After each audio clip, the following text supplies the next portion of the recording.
2cc tayo ngayon mga sir. Ayan.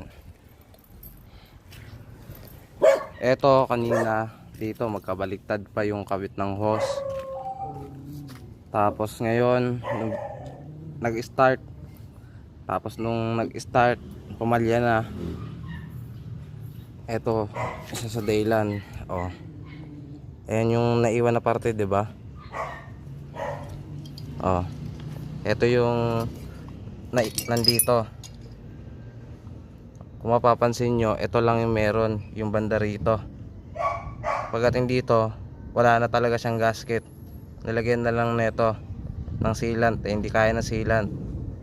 Yan, nabili ni sir ng segunda mano. Oh, 'di ba? Kayang-kayang dayain pagka gusto magbenta. Dinaya. Ma-start lang, nabili, okay na.